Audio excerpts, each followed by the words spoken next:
at least make time na makinig sa ating mga live sessions, mga ma'am sir, para damang-dama natin yung final coaching feels. And ito yung hashtag natin for tonight. Hashtag malapit na. Yes. Iniisip ko nga, Ma'am Dobby kanina, grabe ano? Parang ilang beses ko lang kayong nakita, ilang beses lang ako nakapag-live sa inyo.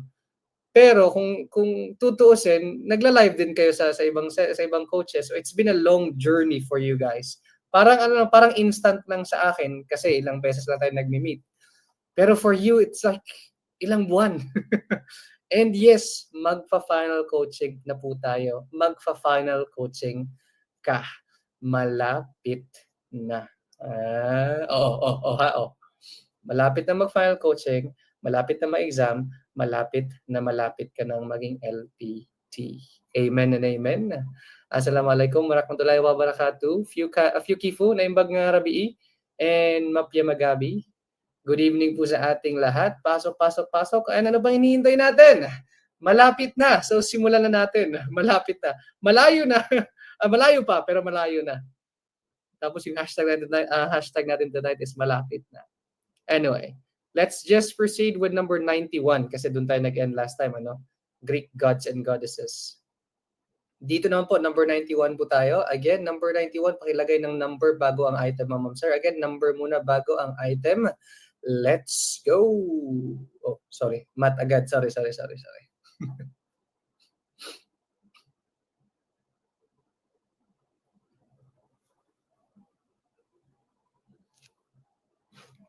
Focus. Gising, ma'am sir. Check natin yung ating live.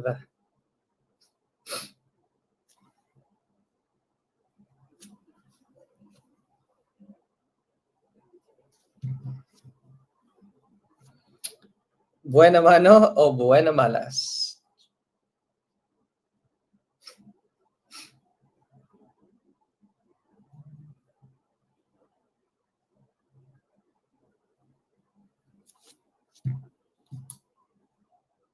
Live session. Kinakabahan na po. Sumasabay pa ang bagyo at poor signal ng net. Yun. Trust the process, Ma'am Moon. Number 91, the word reptile means blank. Ano ibig sabihin ng reptile? And of course, hango dyan sa salitang yan, yung characteristics na ng mga reptiles natin. And the answer means to crawl. Or in other words, ang pinakamalapit dyan ay letter A, creeping. Creeping or crawling animals. Ayogs. Ha? So meron tayong reptiles. Ano pa yung mga types of natin? Mammals natin. Mamaya na. Nag-work pa si Sir Noy. Sige lang. Amphibians could be water animals, pero land and water dwellers kasi sila. No? So meron tayong mga reptiles, amphibians, birds, ano pa ba? Fish. Mammals and fish. Yung mga iba't ibang types of animals. Bakit anong types of mammals yung sinabi ko? Binigay yung sagot. Ayun, number 91, letter A. Buena mano, B. A yung iba, but B yung iba pala. A ang tamang sagot. Letter A, creeping animals. Baka malito kayo sa amphibians, ano? Kasi ang amphibians, they can live in water and on land. Para naman po yun sa mga amphibians. Number 90. Another unique feature sa mga reptilians ay yung mga scales po nila. Number 92. Uy! Budol na budol. B for budol pala. Hello, Ma'am Leticia. Pasok po.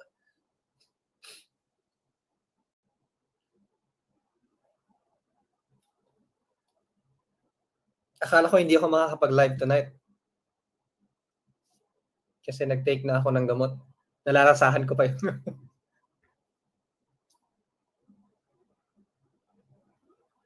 Dati sa Australia, sa Pilipinas, wala naman akong tinitake na gamot sa allergy sa ilong ko. Dito sa Australia, Biglang umarte eh. Which number has more than 4 factors? Buena malas. Ayun, masasaktan pero may matututunan. Hanggang final coaching na yan. Which number has more than 4 factors? Ang tamang sagot ay letter. Ayun, actually malalaman mo ano? Ay, more than 4 factors. Si letter D, dalawa lang actually. Diba? It's a prime number. Dalawa lang yung factors nito. 1 and 7. 1 times 97. 1 and 7 lamang po. Ang 93, pwedeng 31, 93, 1 and 3. Ang 95, pwedeng 1, 5, 19 and 95. Ang 97, again, dalawa lang. Pero ang 99, pwede pa yung 11. 11 and 33. That's letter A. Number 92, ang tamang sagot ay letter A. Apat yung kanyang factors or apat yung number na pwede mong i-multiply sa, asan yan? Number 92. Apat yung numbers na pwede mong gamitin para makakuha ka ng product na 99. Hello, Sir Dennis. Pasok po. 1, 3, 9, 11, 33, and 99. Number 92, pag nakikita ng math, math. Number 93.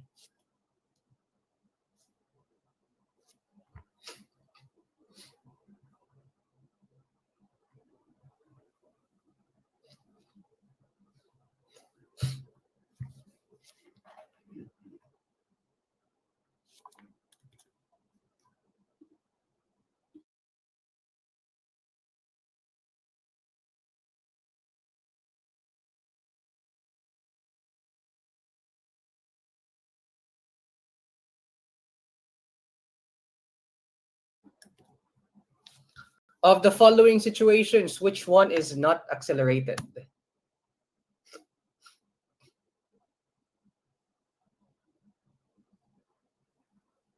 Again, walang acceleration kung walang nag-change or hindi nagbabago yung kanyang speed. The answer is letter B.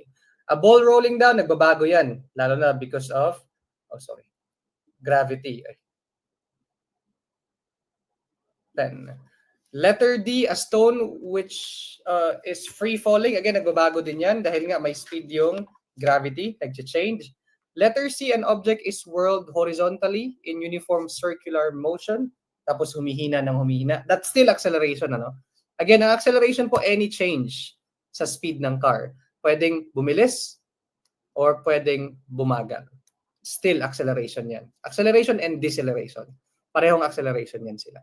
Again, pag constant naman yung speed, walang pagbabago, kahit 100 kilometers per hour pa yung takbo mo, as long as 100 kilometers per hour pa rin hanggang sa natapos, that would not be accelerating. Number 93, letter B. 94.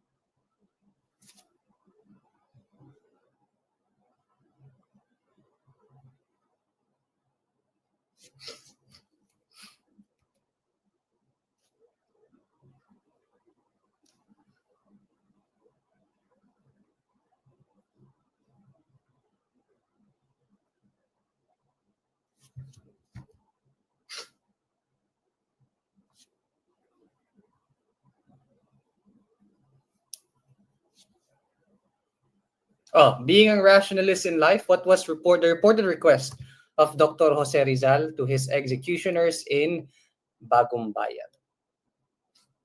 Actually, marami siyang request, ano? Pero isa lang yung sinunod.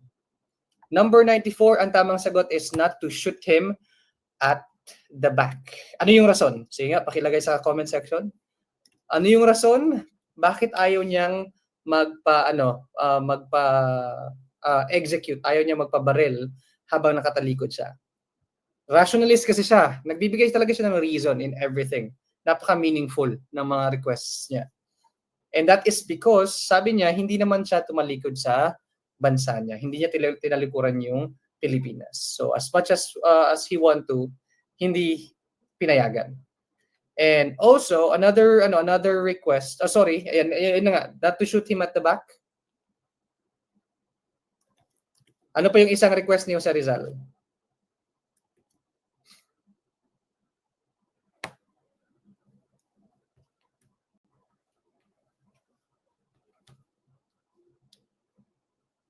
Ito yung pinaka-meaningful niya na ito yung pinaka-meaningful niya na request kasi nga may rason talaga.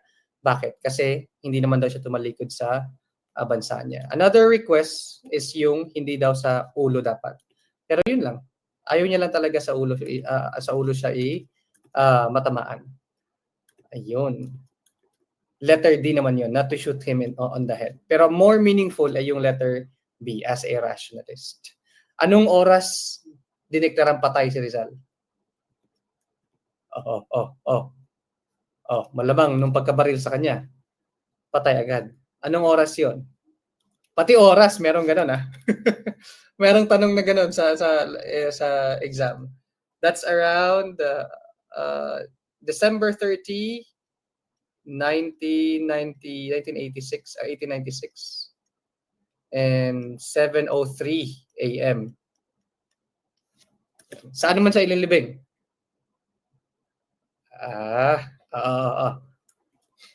7:03 to be exact, 7:03. Saan naman siya inilibing? Unmarked grave.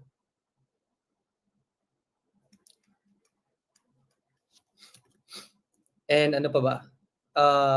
Sino naman yung doktor na nag-check ng pulso ni Rizal bago siya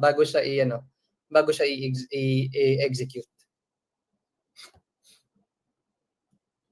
Sa Paco Cemetery pala siya nilibing, In-execute siya sa Bagong Bayan. Pinilibing siya sa unmarked grave sa Paco Cemetery.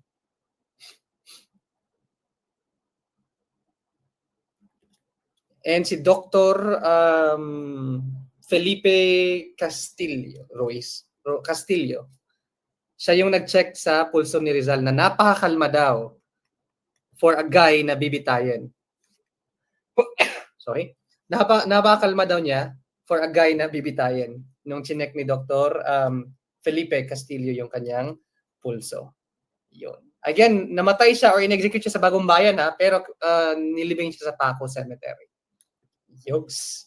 Ang dami pa nito. Ano naman yung huling kinain ni Rizal? Huling kinain ni Rizal?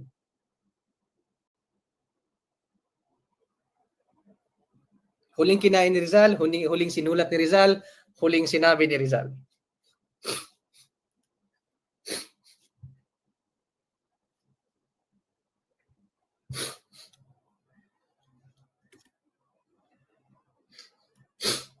One four two five, Sir Efren? Yan ba? Actually, meron dalawang batas si Rizal, yung 245 at saka 1425. 245 pa yan. Ayun, nag-request siya for last meal, 3 boiled eggs. Tapos yung iba pa doon, pinakain niya pa sa mga kasamahan niyang daga sa kulungan. So yeah, 3 boiled eggs. Tapos pinakain niya pa sa Tapos ano man yung huling sinulat niya? Mi ultimo adios. Ang huling sinabi niya, or habang ina-execute na siya, consumatum agay consumatum est. There you have it. Sige. Consumatum est. Number 95. Ang daming kay Rizal,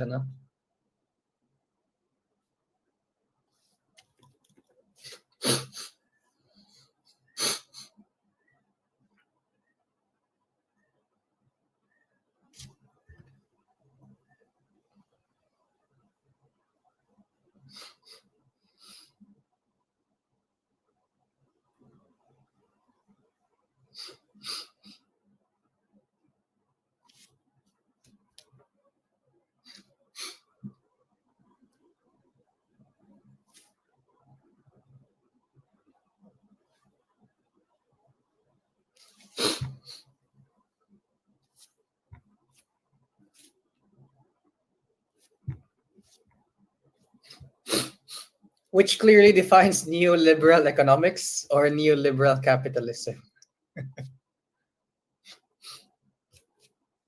Na-discuss ko na ito dati, di ba? Capitalism. Pag sinabing capitalism, dito mas umuusbong yung businesses.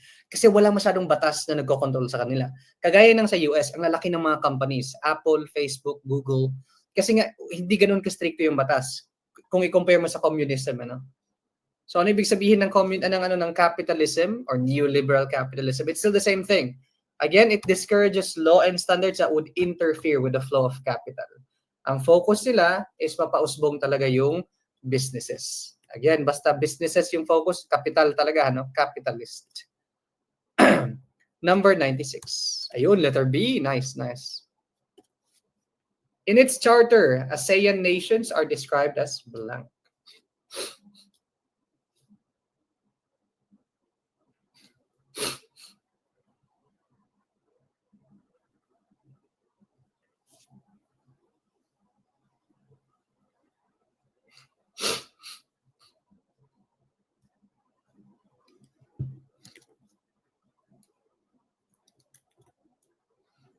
Kung hindi mo alam to, lumipat ka na ng bansa. ASEAN nations are described as blank societies. Sa communism, Sir Efren, si Karl Marx, communist. Ang tamang sagot, ang ASEAN community po, actually marami, ano? Parang tatlo or apat na C's ata yung description natin. 96, letter A, letter C. A or C? Ang ASEAN nations are described as letter A, caring. Actually, isa lang sa mga descriptions. Maraming description yun, sorry. Ayun. Ito, tingnan natin. Inspired by and united under one vision, one identity, one caring and sharing community. So we consider our communities or societies as caring societies. Galing po yan siya sa preamble ng ASEAN or Association of Southeast Asian Nations. Tanong, ilang Southeast Asian nations ang meron? Ilang member states ang meron?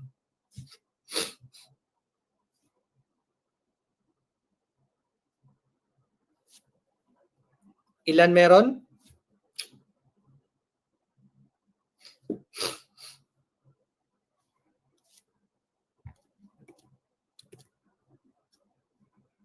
A, according sa book na. Yes, tama naman, ma'am. Caring. So, meron tayong 10 lang, ha? Again, meron po tayong 10 na member states sa Southeast Asia. And hindi pa natin isasali si East Timor or si Timor-Leste. Timor-Leste. TL or Timor-Leste. Kasi meron pa siyang tinatawag nating observer status. Ibig sabihin, kailangan niya munang mapasa to or mapagtagumpayan to observer status na to bago siya maging official part ng Southeast Asia, Association of Southeast Asian Nations. So again, the official members, 10 lang. Plus the observer na si Timor-Leste or East Timor. Anyway, that would be 11. Pero again, ang member lang ay 10 so far. Yun. And then, ang ating acronym dyan, I think na-discuss ko dito dati, BBM Clips TV. Tama ba? Familiar ba tayo sa BBM Clips TV? So we got, ma-remember ko ba? Brunei, Burma or Myanmar, Malaysia, Cambodia, Laos, Indonesia, Philippines, Singapore, Thailand, Vietnam. Memorize ko pa pala. BBM Clips TV. Brunei or that's Myanmar. Pwedeng BBM or BMM para hindi kayo malito. BBM, Brunei, Burma, or Myanmar, and Malaysia. Okay na? Again, 10 pa lang ha, hindi pa po 11. That's Association of Southeast Asian Nation. Ang tanong, sino naman yung founding fathers? 5 founding fathers or founding countries? Or founding states ng ASEAN? 5 lamang po. May 5 countries sa Southeast Asia na nag-start talaga ng ASEAN. Sino yung 5 yon? So kung meron tayong 10 members, BBM Clips TV plus TL, yung Timor-Leste, meron naman tayong 5 founding members, yung STIMP, kung tawagin natin, STIMP. Singapore, Thailand, Indonesia, Malaysia, and of course, ang mayaman dati na ang Pilipinas. STIMP naman po yan. Okay, paki-take note. 1, 2, 3, 3, 2, 1, number 97.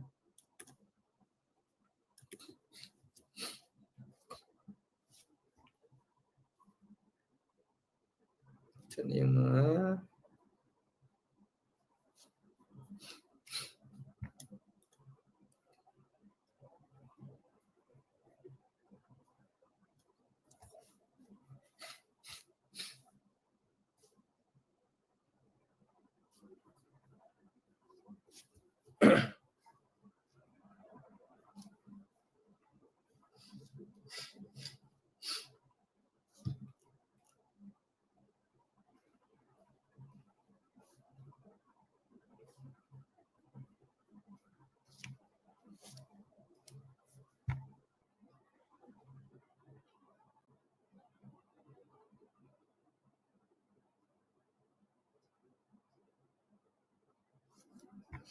Now, Rizal met a kind Protestant German pastor in Germany who befriended him. He stayed at his vicarage and learned German language. And this is where he finished his first novel, where was Noli village, located in honor of the novel Noli Me Tangere.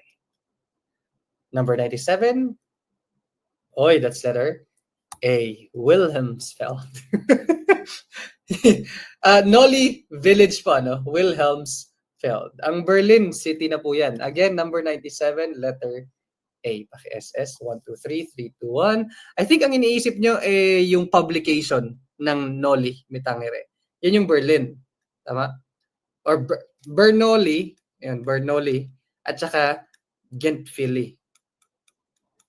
Yun. Sa Berlin, Germany yung Noli, pinublish. Sa Ghent, Belgium naman yung Philly. So Bernoulli at saka yung Gentfili. Ang Noli at saka El Philly na publication. Country na pinublish yung Noli. Ito naman, village located kung saan na-inspire yung Noli Me Tangere ni Jose Rizal.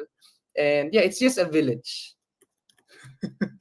Dito located ang Noli Village. Yun. Doon niya na-finish, pero hindi doon pinublish. Okay? Hindi doon pinirent. Okay? Sige lang, kaya pa yan. Again, masasaktan yung utak na niya pero may matututunan. Number 98. Let's go. Bernoulli at saka Gentfili publication countries naman po yun. Or country of publication.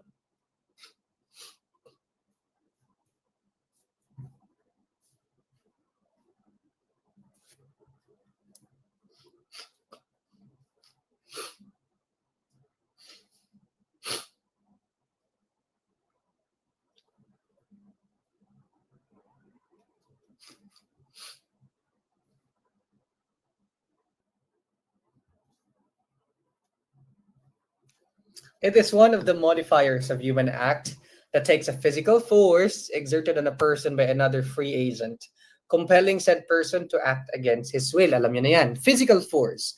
Kahit hindi alam yung topic, alam nyo na yan. Just look at the keywords. Ano?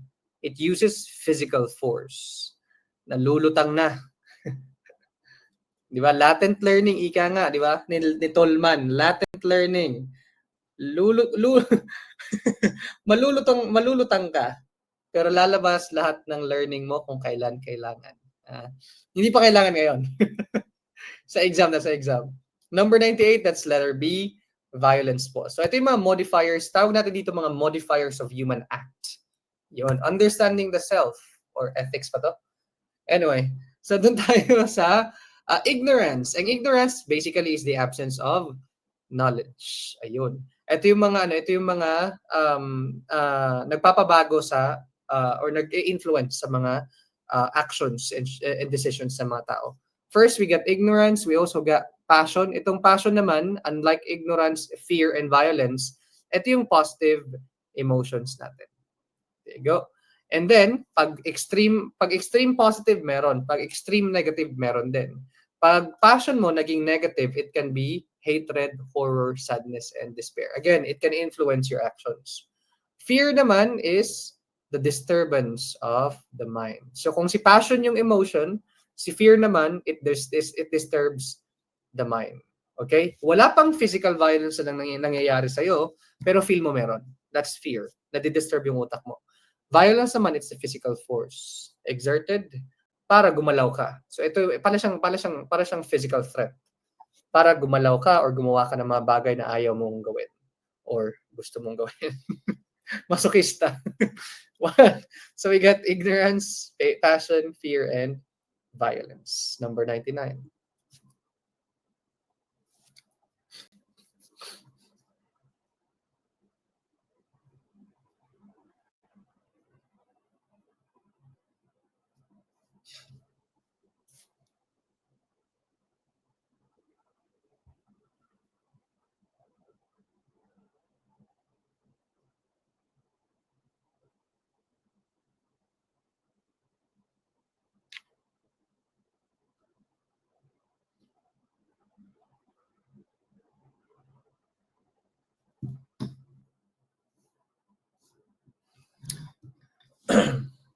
Robert Sternberg's triangle model of love introduced three essential components, which among them is most crucial in short-term relationships.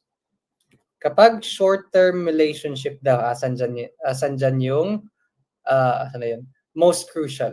Ito palagi yung ito palagi yung nakikita natin. Masyado pang clingy, masyado pang, ano ba, masyado pang in love na in love. Mafe-feel mo din, makikita mo din. Kung ikaw naman yung kung ikaw naman yung bystander lang, nanonood ka lang sa kanila, iinit yung ulo mo. Kasi nga, if it's a short-term relationship, short-term pa lang na relationship, grabe yung kanilang rumaragas ang damdamin. That's their passion. Again, letter A po kapag passion. Etong passion, ayun, plus intimacy, plus commitment, it makes consummate love. So, again, it starts with passion naman talaga, no? May passion talaga. Ang problema lang sa passion, it will end really quick, 'di ba? Kaya hindi palaging dapat kilig yung hinahanap mo. Kasi nga nagbabago yung mga tao. Sometimes you get bored, sometimes you fight, and that's normal. Kapag gumraduate ka na sa passion, pwede ng commitment, Anyway, so kapag kapag passion lang, it's not gonna last. Kapag intimacy lang, it's not gonna last. Of course. Sino ba naglalast sa intimacy lang, Commitment, of course, hindi din maglalast. Dapat lahat ng yan, para maging ideal yung love, dapat may passion, intimacy, and may commitment. Hindi din naman kasi pwedeng romantic love lang. May intimacy, may passion, pero walang commitment. Ayun lang. Nag 10 years, nag 15 years na lang, hindi ka pa pinapakasalan. Takot pala sa commitment, Or you can take your time, pero you know what I mean. And meron din namang, ito, pwedeng walang label, May intimacy, may commitment sa isa't isa, pero ayaw magbigay ng tawag nito, ng label, ayaw tawag niyan, pag ina-announce, nakalimutan ko yung term ngayon sa new generation. Tawag niyan, pag ina-announce mo na siya? Soft launch. Walang pa soft launch, Walang ganon. And passion lang plus commitment, napakabilis yan. Fatuous love, ang bilis mawala. Again, dapat may intimacy, passion, and or may pick. Passion, intimacy, and commitment para magkaroon ng consummate love. Ito naman yung ideal love. Parang maalat tuloy. At least hindi ka nag-iisa, Ma'am Hana. Letter A, passion. Again, ito yung kilig-kilig moments pala. Number 100, gising.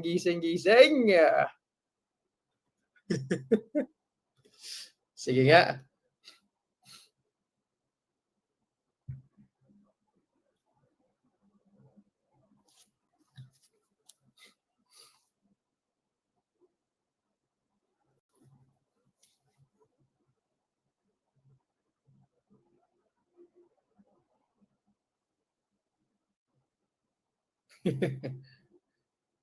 Late pa yung mga comment niyo, pasensya po.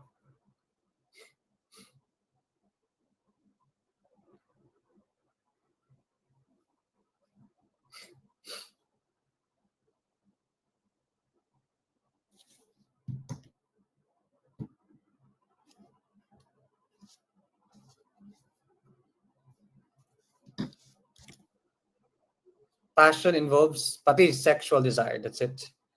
Number 100, Minerva, the Roman goddess of wisdom. Ito, pamilyar na sa inyo to. Has a Greek counterpart. Sino yung goddess of wisdom? Goddess of war din naman siya. Goddess of wisdom.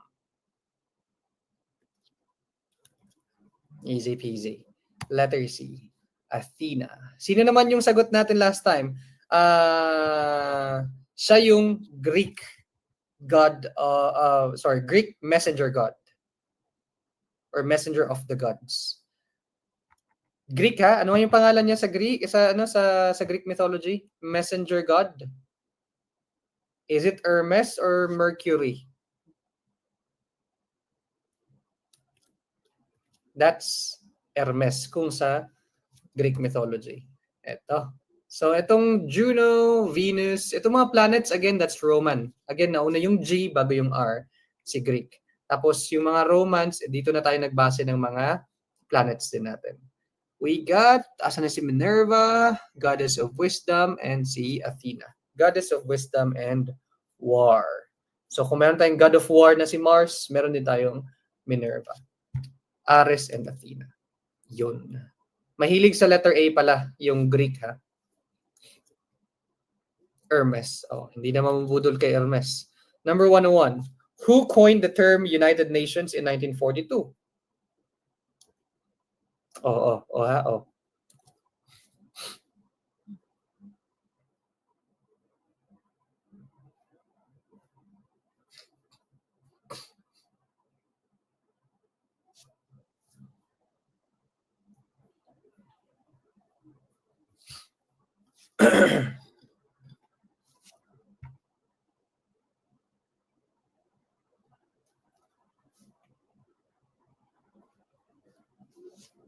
Who coined the term United Nations in 1942?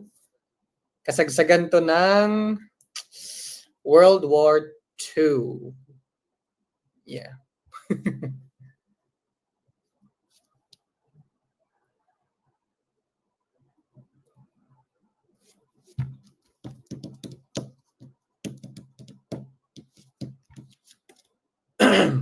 And if I'm not mistaken, January din siya na coin. Number 101, ang tamang sagot. Final na ba yan? CB. That's letter? Malamang hindi si Barack Obama, no? ewan ko kung pinanganak na ba siya dyan that time. Hindi pa ata. Number 101, the answer is Franklin D. Roosevelt. Again, Franklin. Iba din si Theodore, ano? Si Theodore Roosevelt, kung saan nanggaling yung teddy bear. Anyway, si Franklin Roosevelt, siya yung nag-coin ng term na United Nations na mas umusbong after World War II. Kaya I think yan din isa sa mga rason bakit wala masyadong yung gitgitan or awayan in the next few decades after establishing United Nations. Ang term pa lang yan hindi pa yung organization. United Nations by Franklin D. Roosevelt. And, of course, US President. Number 102.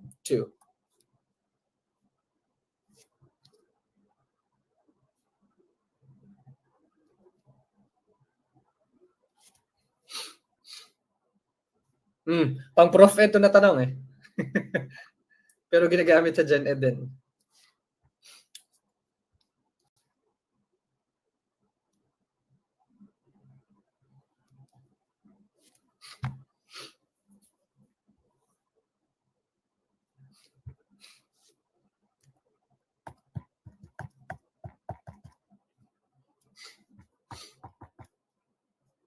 In research, if I reason out from particular to general or from a broad pattern, I apply the method blank. So from particular or specific to generic. Specific to general. Ayun. Deductive or inductive lang yung choices dyan. Again, pag specific to general, that would be letter C, inductive. Di ba pag deductive, parang sweldo, dinideduct. Buong sweldo, nagiging change na lang. Nagiging loose change na lang. No? Deductive naman po yun. Pero kapag specific to general, that's inductive. Number 102, letter C. Wala na, okay na yan. Inductive versus deductive. Or ano din yan ha, indirect instruction and direct instruction. Same lang yan sila. Inductive, indirect, deductive, direct instruction. 103.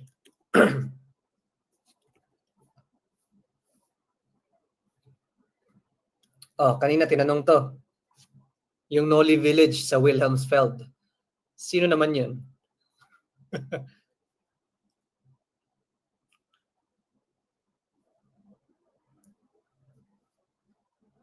And remember, sa Germany to ha.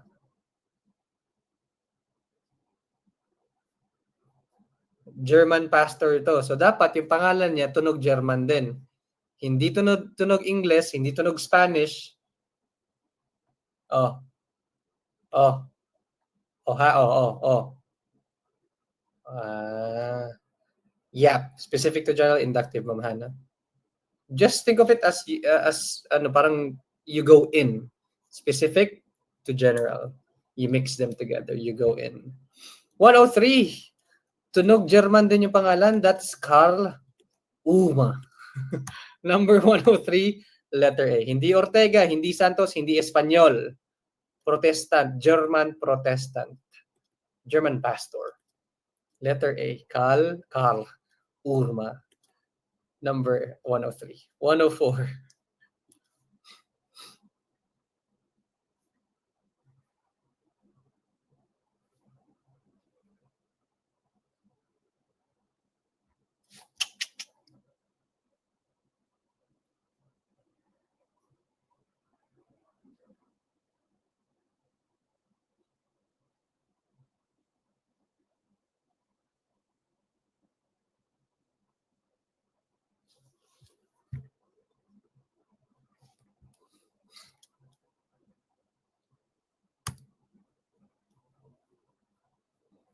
Ito din yung isa sa mga topic kanina sa types of modifiers of human acts.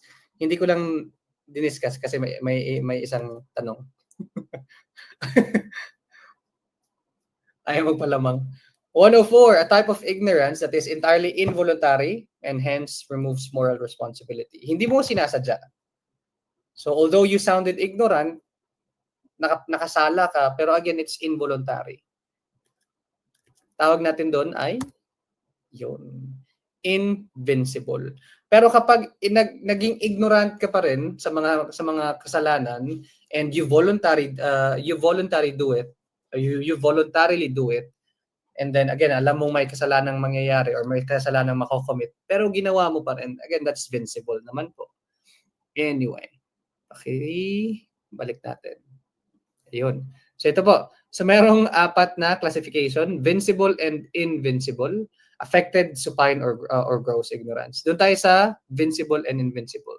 So ignorance, when it cannot be overcome by the due amount of diligence. So kahit anong aral mo, kahit anong kahit anong preparation mo or kahit anong avoid mo, nangyari pa rin siya, may pagkakasala ka pa rin na commit. It's invincible. Pero kung voluntary mo namang ginawa yung kasalanan, that's vincible, malamang. Okay? And then yung supine and gross naman, balikan ko lang. Ayun. So ito naman yung not directly willed, could and should be cleared up, but left wholly undisturbed. Ito naman yung wala kang ginawa, so kasalanan pa rin yun. Tama po ba?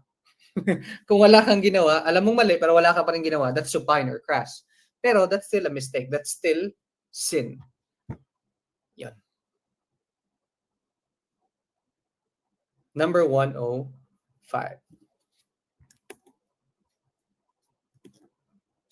Ayun, invincible. Unaware.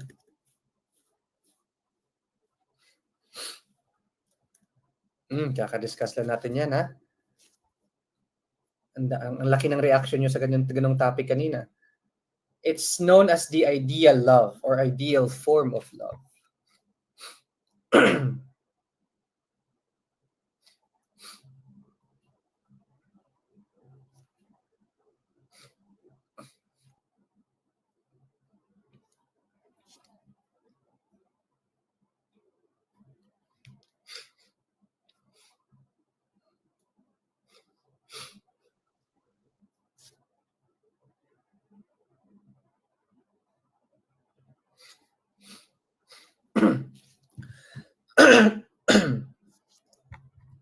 Sagot. 105, 104. The answer is, alaka, baka magkamali pa, ha? Anong tawag natin? Combination of passion, intimacy, and commitment. We call it the consummate love. Yan yung nasa gitna kanina. Letter D, consummate Love. Aguhoy! 106.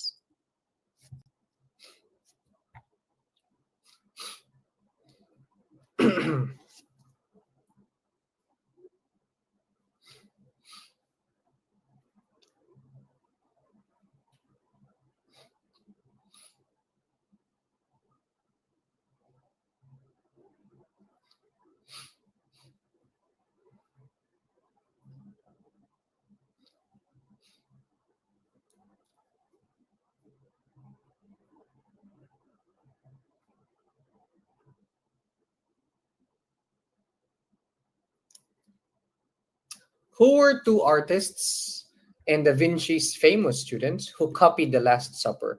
And sabi pa nga ng iba, mas maganda pa yung ginawa nila kaysa sa Last Supper ni Leonardo da Vinci. Sino yung dalawang estudyante na yon?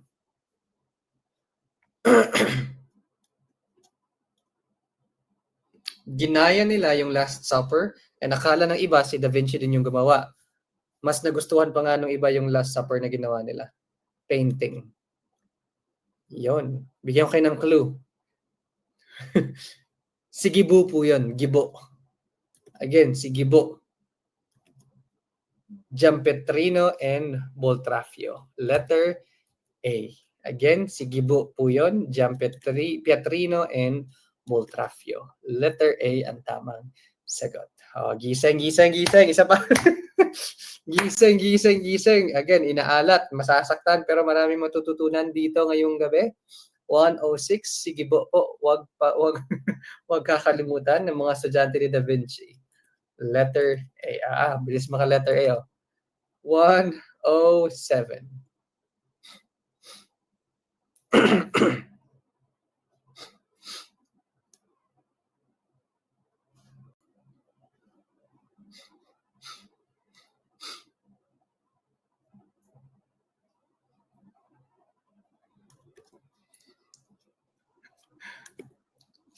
A for Agoy.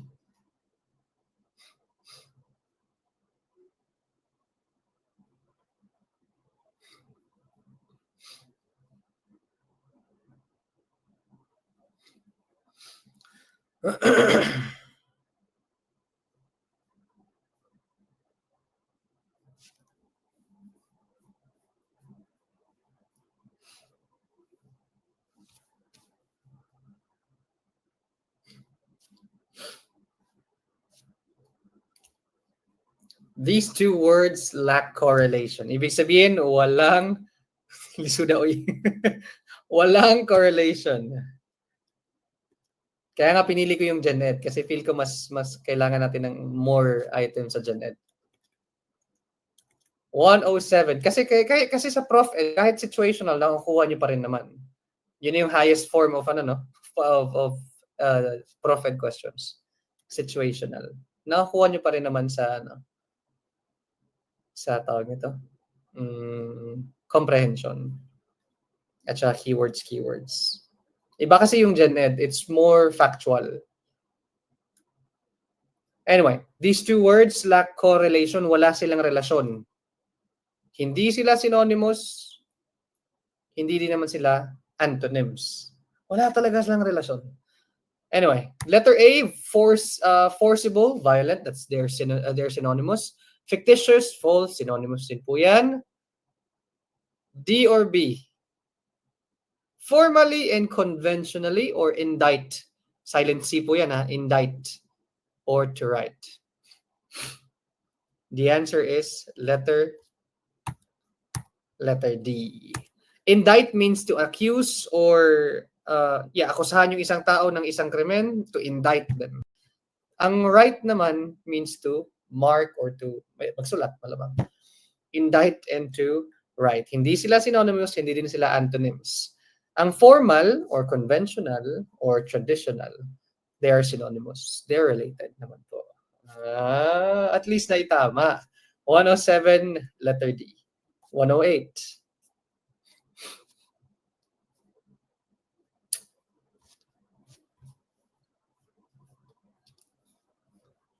Uy! Huwag mag-overthink, ha? Ma-remember ko dati nung September 2019. Ang tagal na nun, 5 years ago. September 2019 na exam namin. Luckily, sa amin, ang fraction lang na binigay, parang less than 10 items lang ata yung fraction, yung math na question sa exam namin sa Gen Ed. So less than 10, tapos parang isa or dalawa doon umulit pa. Tapos ang pinakamahirap na siguro yung fractions. Yun na yun. Fractions lang na question yung mahirap.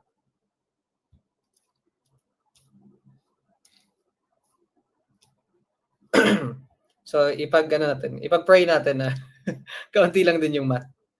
May math talaga, pero hopefully hindi ganoon kahirap, hindi din ganoon karami. 108 subtract 5a minus 2b from the sum of 7a plus 5b and a plus b. So add muna natin ha. Add muna natin yung 7a plus 5b and a plus b. And you have to combine like terms. Hindi mo pwedeng i-add yung mga may variables na a at saka b at saka or ano ba? Yeah. Dapat pare-pareho. Like terms, a. The answer is letter A. Easy. So again, you add first 7a plus a, which means merong 1 dyan, that's 8a. 5b plus b or 1b, that's 6b. And then take away a, asan yun? 8a plus 6b minus 5a minus 2b. There you go.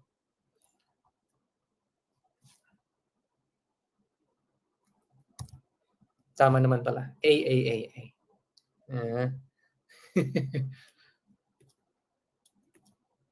Number 109.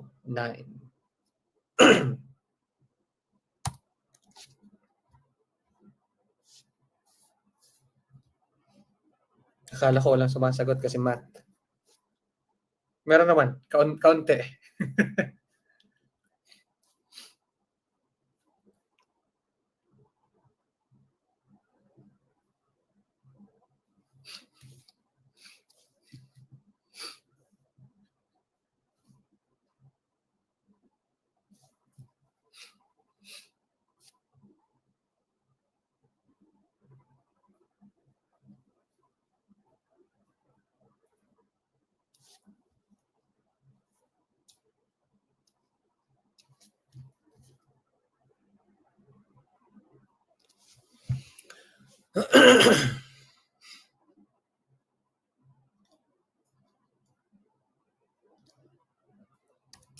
Tamang sagot. Helen of Troy is the face who launched 1,000 ships. Ganun siya kaganda.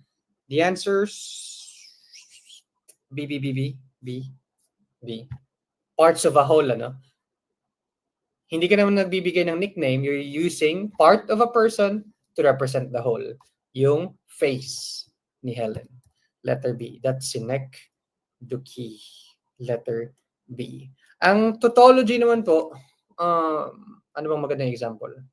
Pag sinabi kong walang no choice, that's actually a tautology. Walang no choice. Wala na nga, no choice pa. It's basically saying words that sounds redundant or paulit-ulit. O pag sinabi kong ATM machine, yun, ATM na, machine pa. Oh, yan, tautology yan siya. Pag sinabi mong free gift, alangan, gift, malamang, that's free. that's an example of tautology as well. Again, gumagamit ka ng words na pareho lang naman ang ibig sabihin. Okay? Tautology. Next, personification, nilalapatan, naging Tagalog, ano? Pag sa tao, nilalapatan ng, pwedeng animal, ano? Animal characteristics or human characteristics, yung mga inanimate objects. And then, ang anaphora naman, example, again, redundant. Ang anaphora naman gumagamit ng word, similar word at the beginning of each sentence or each phrase. Example, my family or my father, my mother, my brother, ayun, is not a pig. Anaphora ito kasi gumagamit ka ng isang word na paulit-ulit mong ginagamit sa isang sentence, sa isang phrase, sa isang paragraph. My. Anaphora naman po yan. Huwag malito sa alliteration, ano? Kasi sa alliteration, isipin mo lang na liter. Isang liter lang ang paulit-ulit. Again, sa anaphora, yung nasa unahan, ang anaphora. Ang alliteration, yung ang unang word, yun yung inuulit-ulit mo. Sa alliteration, usually yung unang sound or yung unang letter. Kunwari, ano yun? She sells seashells. So palaging paulit-ulit yung sound na s or yung letter S. That's alliteration. Liter naman yung paulit-ulit or sound. There you have it. And ito, paki-SS po yung mga figures of speech natin. Kung wala pa po yung copy nito. Simile is the use of like, as, similar to, or than. Hindi lang like at saka as, or as, blank as. Ang metaphor naman, direct comparison. Kung sa simile, sasabihan ka na ikaw ay tulad ng bituin na nagniningning. Sa metaphor naman, ang sasabihin niya sa'yo, ikaw ay bituin. Ikaw talaga ay bituin na nagniningning. Walang tulad-tulad, walang like. Personification, human characteristics attributed to inanimate objects. The wind touches my skin. Who touches yours? Ito pa. Synecdoche. Ang synecdoche, part representing the whole. Ayun lang, baka malito kayo sa synecdoche at saka metonymy. Pagpapalit saklaw, tama ba? At saka pagpapalit tawag. Sa synecdoche, nagpapalit ka lang ng saklaw. Instead of whole, yung part lang na yun yung gagamitin mo to represent the whole. Parang si Pacquiao, pag titawag natin kamao, siya yung kamao.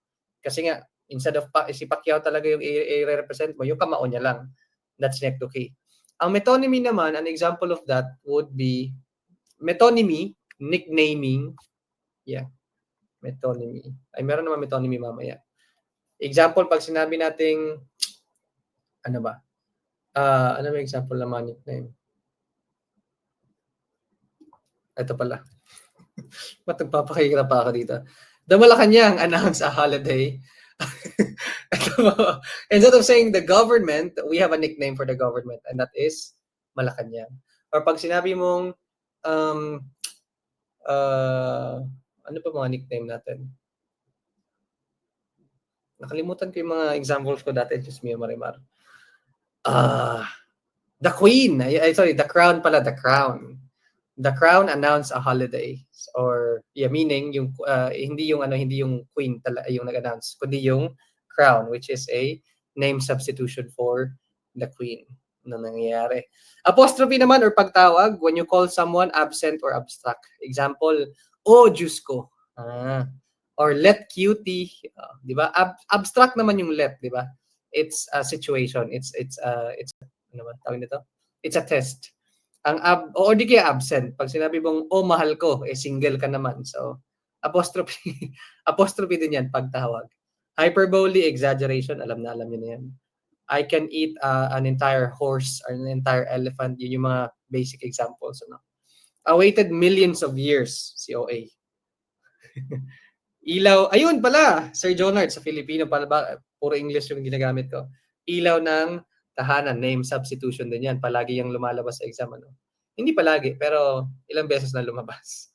110, paki-SS ito, 1, 2, 3, 3, 2, 1, and then number 110.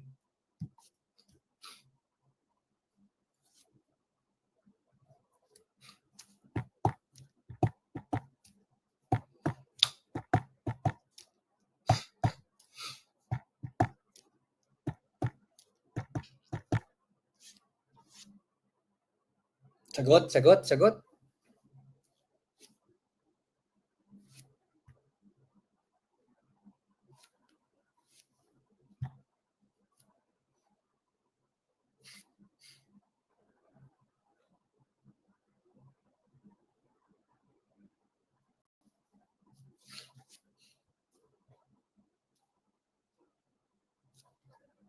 Files.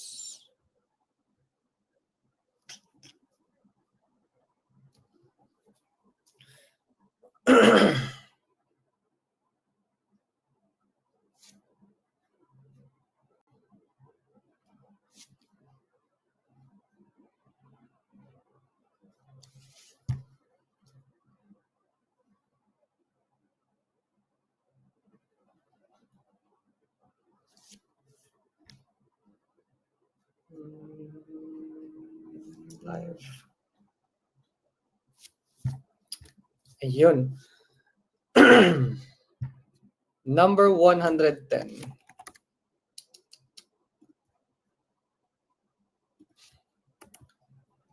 Anong mangyayari? A mango tree was planted beside a sampaguita plant in a garden. Animation pane.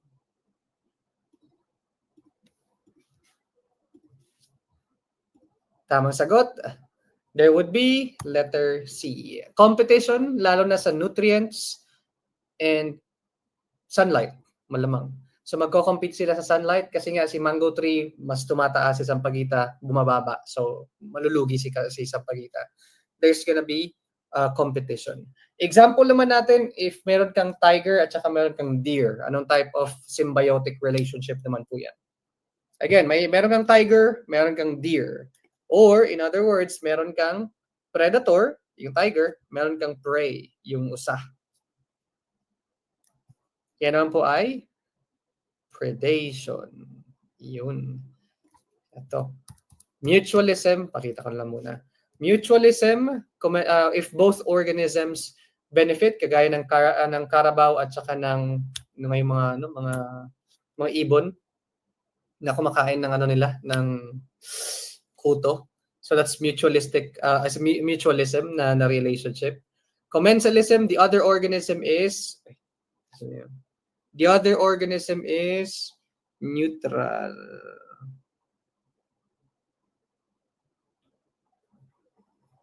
Hindi ko na makikita yung mga sagot niyo. C. Predation pa pala. Parasitism and predation, ito yung tatandaan na para maging parasitism, may parasite and may host. Sa predation naman, may predator and may prey. And there you go. Competition, usually parehong species nagko-compete sa food. Or di kaya magkaibang species, they don't fight each other, not unless kailangan na talaga.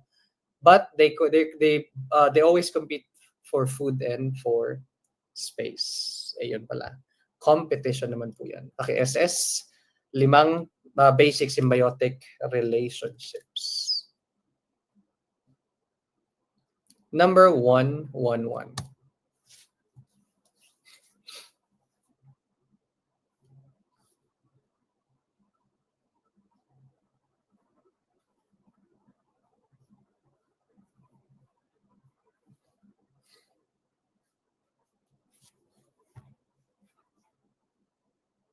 Tingnan nyo lang yung wag mo overthink, tingnan nyo lang yung keywords.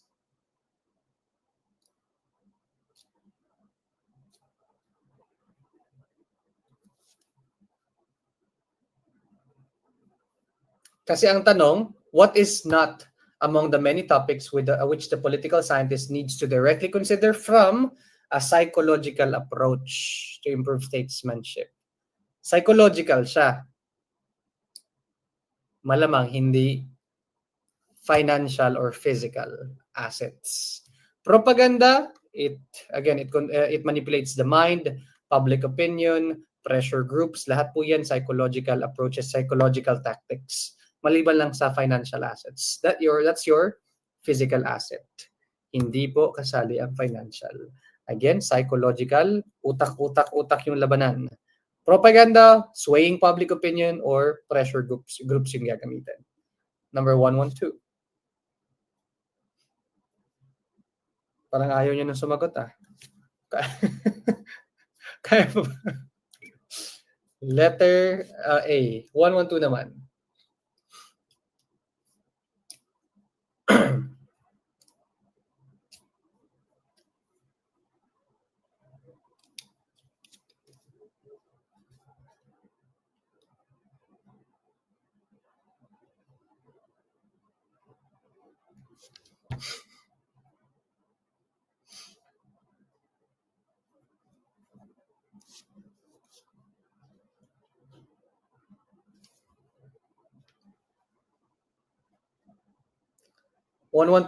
Agreement among countries in a geographic region to reduce and remove tariff barriers.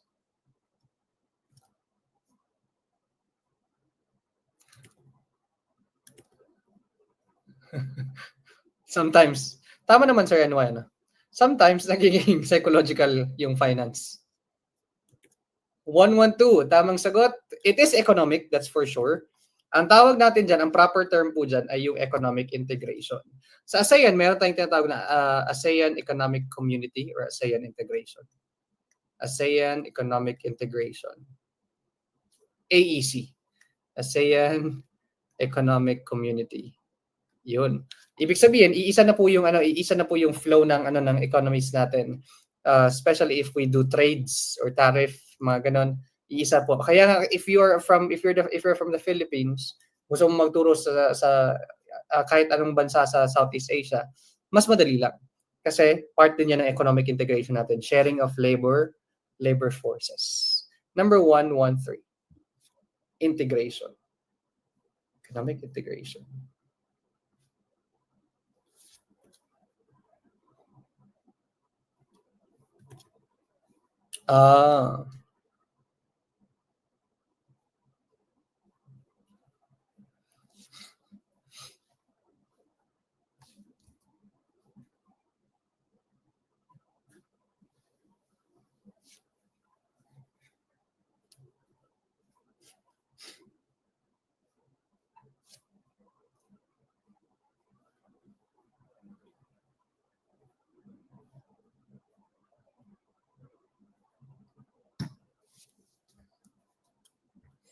What is a comprehensive list of important or relevant actions to be completed with a specified order so that no step is forgotten? Step by step, ano? A comprehensive list of important or relevant actions so that no step is forgotten. Ayun, huwag lang mag-overthink. Mga research tools po pala ito. We call it a checklist. Ayun. Again, sa checklist, kailangan matik lahat para wala kang makalimutan. Number 114.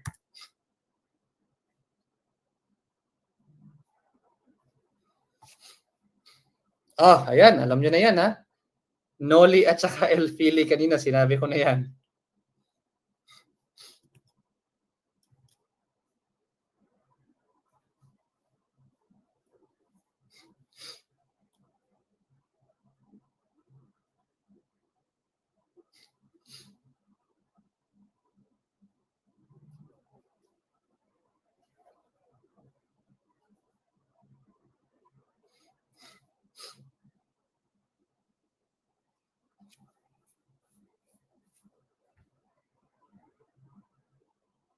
In which city in Belgium did Rizal print and publish El Filibusterismo in 1891? Berlin. Yung Berlin,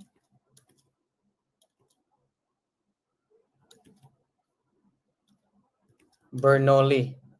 Asan na yan? 115, 114. Ang Gentvili naman, yung publication, country, city and country of publication ng Philly sa Ghent, Belgium.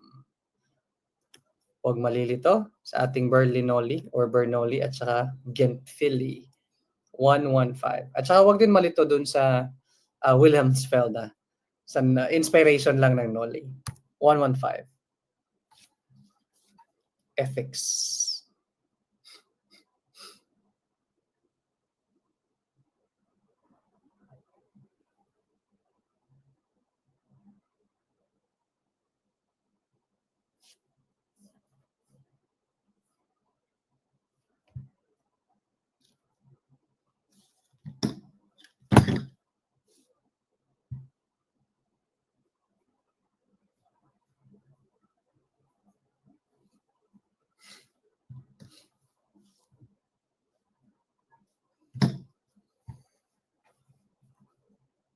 Sin of omission. Kagaya ng sinabi ko kanina, kesyo wala kang ginawa, kesyo may ginawa kang kasalanan or kapag may maling nangyayari tapos wala ka pa rin ginawa, kasalanan pa rin po yun. And that's what we call sin of omission. Kasalanan siya kasi wala kang ginawa. Number 115. Asan dyan? Wala siyang ginawa kasi ang ginawa niya lang, wala siyang ginawa. Tapos, ang ginawa niya lang, naghugas kamay. So, yeah. playing safe. Pinasa niya sa iba yung judgment. Sino nga yun? Wala siyang ginawa tama or wala siyang ginawang tama at saka tawag dito, hindi niya pinansin yung mga mali. That's sin of omission. Letter C. Pontius Pilate, si Poncio Pilato did not do anything upon finding Jesus guilty. Yun lang. Sabi niya lang, okay, kayo na bahala kung ano ba talagang gusto niyo. Commission lang alam ko. Ang sin of commission naman, if you commit something. If you commit a sin. Example, si Adam and Eve, kinain yung prutas sa forbidden tree that they committed a sin. Si Judas, may kinomit din na sin. Si King David, nag-commit ng adultery, so it's a sin of commission. So basically, sin of commission and sin of omission are both sins. Example pa, ito ha, sin of omissions, yung hindi ka nagpe-pray, di ba? Wala kang ginawa, hindi ka nag-pray, so that's still a sin. Failing to give tithes, may tithes pa? Failing to help another person, that's another sin. Failing to study the Bible, failing to fellowship, and so on. Those are sins of omission. Pag hindi mo ginawa, alam mo mali pero hindi mo ginawa, that's sin of omission. Next, sin of commission. Ito naman yung alam mong mali, ginawa mo din. Sexual sins, covetousness, slander, gossip. Gossip, patay. Lying, theft, murder, backbiting, and so on.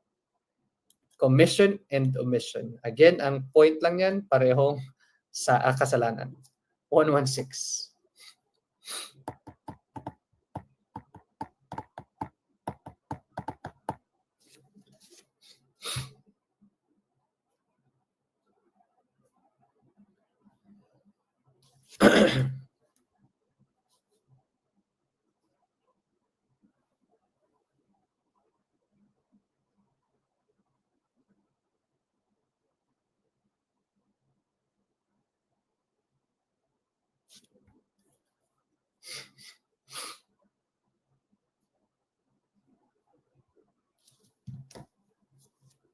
Nakalimutan ko yung verse, Pero 116, that is to fulfill happiness. So this is the be-all and end-all of human living that can only be found in God alone. And that is to achieve happiness. Letter B, mga ma'am, sir. Nakalimutan ko ilagay yung verb, yung resibo natin for this one. Happiness. Number 116, paki-SS po. Balikan ko yun next time. 117. Art appreciation.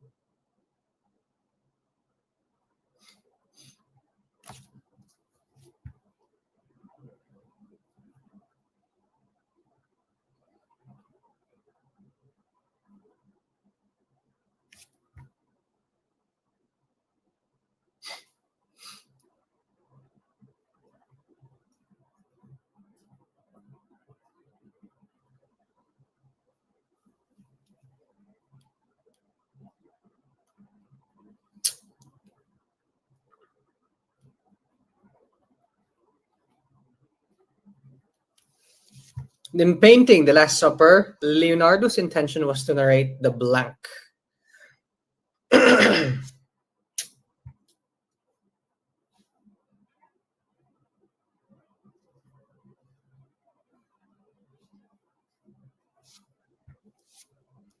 Sagot. Ang daming events na nangyari doon, ha?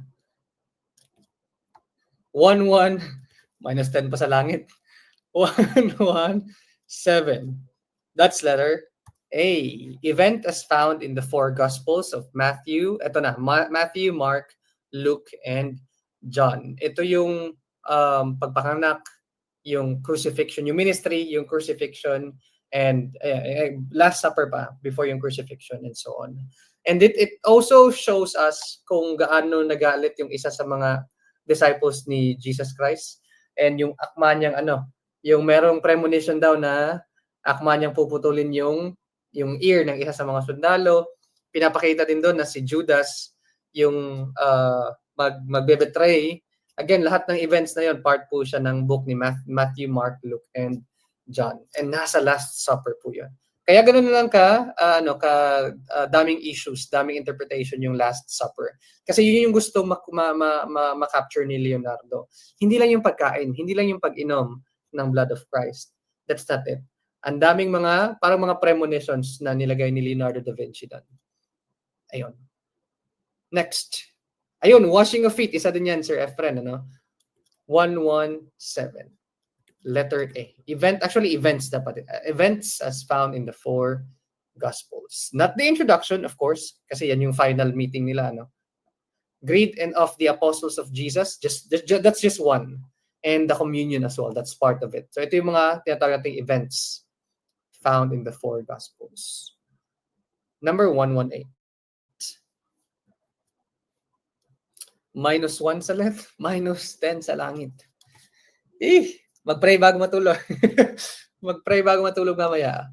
118, which refers to the traditional form of visual art in the body. Traditional, ha? Traditional.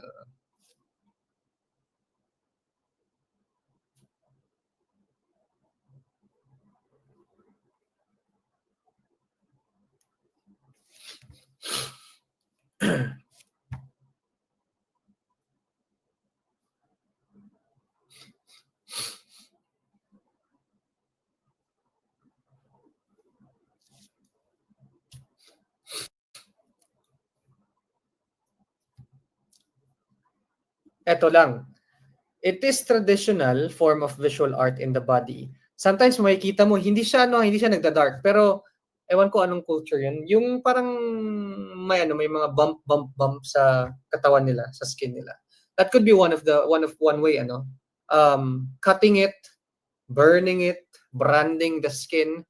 Those are traditional form of visual arts. Tattoo is modern. Yun. Tattoo. Scarification ang proper term natin doon. Scarification. Scarring, burning, etching, or di kaya yung yung ginagawa ni Apo Wangod.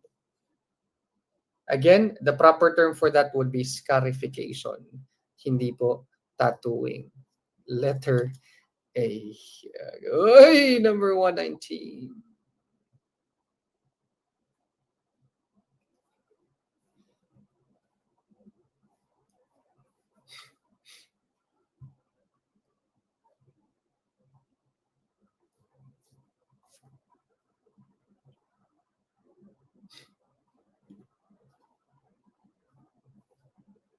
Last item na po pala ito, mga ma'am sir.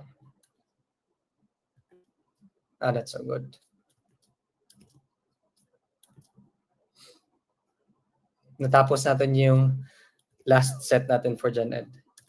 119. Ang tambal na salitang matang manok ay may ibig sabihing blank ang mata. Agoy. Agoy.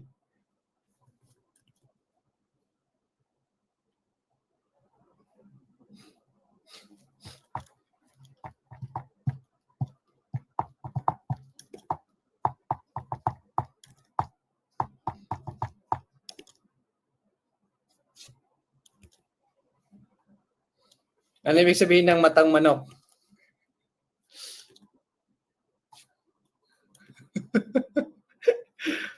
Number 19. Ang tambal sa salitang matang manok ay may ibig sabihing blank. Sa English po, ang matang manok ay night blindness. Kasi nga yung mga manok mas madaling mahuli kapag gabi. Kasi meron silang matang manok. Meron silang night blindness. Ibig sabihin ng night blindness ay letter C. Nanlalabo yung mata. 119, the answer is letter C. Hindi letter B, nanlalabo. Baliktad hindi matalas yung mata. Nanlalabo actually yung mata. I'm just gonna end this live mga ma'am sir sa 120. And after this, I'm just gonna give you the rest of the time to take rest. Again, this is my last daily coaching with you guys. Bago ang final coaching, I'm gonna give you the rest of the time. And I'm gonna be sending more files, hindi sa Gen Ed and sa Prof Ed as well, para at least meron tayong meron pa kayong hindi nyo kailangan gawing tonight pero at least meron pang additional file na ma-access, meron kayo additional file na ma-access. Again, I will be ending the live 30 25 minutes early tonight. I'll give you the rest of the time para makapagpahinga kayo before our final coaching, mga ma'am sir. Matang baka lang. Ano ibig sabihin ng matang baka? Nanlilisik. Ayun lang. 119, matang manok means lalabo. Is it okay, mga ma'am sir, if we finish 25 minutes early, mga ma'am sir? Sige lang. Nag-ask pa ako, ano? 120. Okay. Parang parang maghihiwalay na tayo, Ma'am Mercy, ah. Na-print na ni Ma'am April. Ayan, maganda 'yan. Sa ano po 'yun, yun yung mga additional files sa ating content-based. Sa mga bago lamang po dito, may mga content-based lecture po kami, ah. If you want to access that, pwede niyo pong i-access 'yun. Yung pinost ko po recently, that was for the last week ata 'yun nung nag-absent ako ng 1 day. And then in-add ko na lang din yung some more information sa EdTech and practice teaching, tama ba? And field study. Anyway, last item bago tayo magtapos. Sige nga.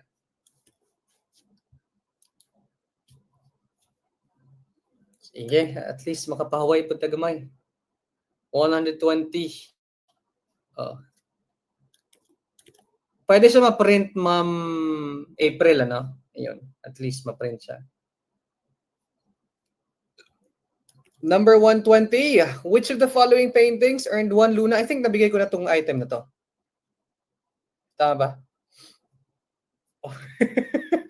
Pero, sabi pa rin Sir Jeff Por, sure ball na. Ayun lang. Ay, guy ka. Patay tayo ron. Again, which of the following paintings earned 1 Luna? Last na yan, ha? Itama niyo na to. It earned 1 Luna, a silver medal at the Exposición Nacional de Bellas Artes. Silver medal, not gold medal. Kasi yung gold medal, yun yung napanalunan niya nung Spolarium yung ginamit niya. Pero again, silver medal lang. That was way before, mga years before Spolarium. That's La Muerte de Cleopatra, or buti na lang pala, binigay ko ulit. La Muerte de Cleopatra or The Death of Cleopatra. That's silver medal. Gold naman po yung Spolarium. Gold medal ang Spolarium. Urot ng energy. Nakita ko kasi kanina, nagla-live pala kayo kanina. No? But anyway, again, we're gonna end our live at this moment, ma'am sir. If that's okay. General education item rationalization. Pero tapos na po natin yung gen ed natin. Again, tapos na po natin yung ating lahat ng parts natin for general education. Kung may mga tanong pa po kayo, pakilagay sa comment section kasi magkikita na po tayo next sa ating final coaching. May chance pa. Okay, na-print ko na po, EdTech and Practice Teaching. Yung video yung isa, yes, tama po yan. Ligwak at lutang. That's fine. Again, masasaktan pero matututunan. May matututunan. Tama po ba? Ayun, pakiclick ang ating heart react, mga ma'am sir. And again, thank you for staying with us. Now it's time to meet you guys for the final countdown. Final showdown. Last item na wrong pa. Thank you so much, mga ma'am sir. Shukran mong kafi falal. Again, see you sa final coaching. May mga mock boards pa po tayo. Only mock boards ata. Bago tayo mag-final coaching.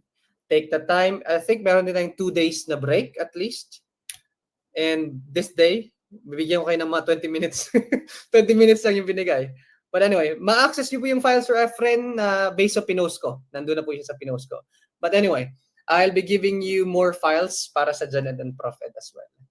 Yogs, thank you so much. See you sa final coaching. Shukran, agyamanak. And peace out. Laban na laban.